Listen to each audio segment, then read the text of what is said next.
Bueno, en realidad es una revolución con distintos componentes, distintas etapas, distintos escenarios, pero eso sucede en todas las revoluciones que en el mundo ha habido. Entonces, veamos por ejemplo las distintas etapas. Comienza con una movilización política, una lucha legal contra la reelección de Porfirio Díaz. Luego continúa con una etapa armada breve, localizada básicamente en Chihuahua, aunque con algunas expresiones en zonas como Morelos, como Sonora, como Coahuila. Estamos hablando de finales de 1910 a principios de 1911. Luego otra etapa fundamental es la lucha contra el intento contrarrevolucionario de Huerta, que abarca de 1913 a la mitad de 1914. Y luego la llamada guerra de facciones, que cubre básicamente 1915. Eso en cuanto a etapas. Ahora, en cuanto a componentes sociales, pues hubo participación de clases medias urbanas, de sectores medios del escenario rural, de sectores populares, incluso del poco proletariado que había en el país. Eso en cuanto a componentes sociales. Podríamos incluso señalar que hubo participación de algunos miembros de las élites. Madero lo era, Carranza lo era, uno era élite económica, otro era élite política. También podemos decir que hubo distintos escenarios.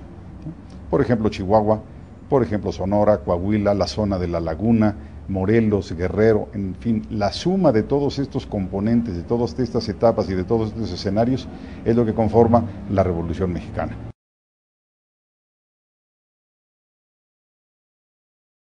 Ninguna revolución cumple todos sus objetivos, ningún proceso social cumple todos sus objetivos. Además, ¿en qué momento se da ya por concluida una revolución para exigirle cumplimiento de dichas banderas, de dichas propuestas? Por ejemplo, en el caso de la Revolución Mexicana hubo varios objetivos. Madero, la democracia. Zapata, la devolución de las tierras a las comunidades campesinas. Villa, el establecimiento de un Estado nacionalista y popular. Vasconcelos, la creación de un país civilizado, educado, culto. Carranza, la construcción de un país de instituciones. Entonces son demasiadas, digamos, banderas, o por lo menos varias muy importantes, muy difíciles de cumplir. Yo los pondría como objetivos ideales que tendremos que ir cumpliendo a lo largo de nuestra historia.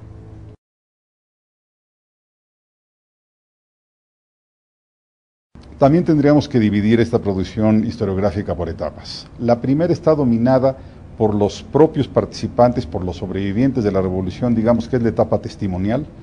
Esta va incluso desde 1911 se empiezan a producir los primeros testimonios historiográficos, los primeros documentos históricos, las primeras reflexiones políticas. Va de más o menos 1911 hasta los 1940. Y digamos que es una perspectiva faccional o es una reivindicación biográfica. Personajes que reivindican su participación, pensemos en Pallavicini, pensemos en Vasconcelos, o personajes que rescatan su facción, digamos el libro de Gildardo Magaña sobre Emiliano Zapata.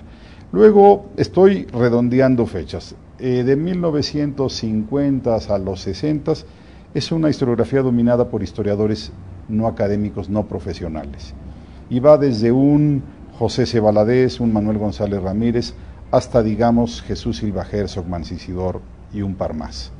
Y a partir de 1970 tenemos una historiografía que podríamos llamar académica, científica, también le llaman revisionista, y tiene, bueno, distintos componentes: historiografía económica, historiografía política, historiografía diplomática, historiografía social, hoy recientemente historiografía cultural.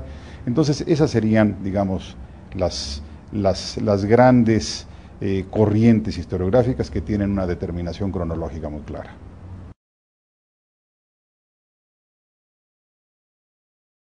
Bueno, lo primero que tendría que decir es, durante muchos años la Revolución Mexicana fue vista como el proceso fundacional del Estado mexicano contemporáneo. Esta era una visión sobre todo identificada con un partido político que estuvo varias décadas en el poder. Hoy yo creo que la revolución debe ser vista como una etapa más dentro del larguísimo proceso de la historia mexicana, un proceso sin lugar a dudas importante, sobre todo para definir los contornos del siglo XX. Yo creo que hoy cada día nos alejamos más de la Revolución Mexicana en términos, vamos a llamarle, biológico-históricos, y tenemos que definir realmente cómo va a ser nuestro siglo XXI. Yo creo que la gran encomienda hoy es ver qué instituciones creadas por la Revolución están agotadas, cuáles necesitan ser revisadas, replanteadas, y sobre todo cuáles instituciones debemos construir para enfrentar un siglo XXI generoso, justo y ordenado.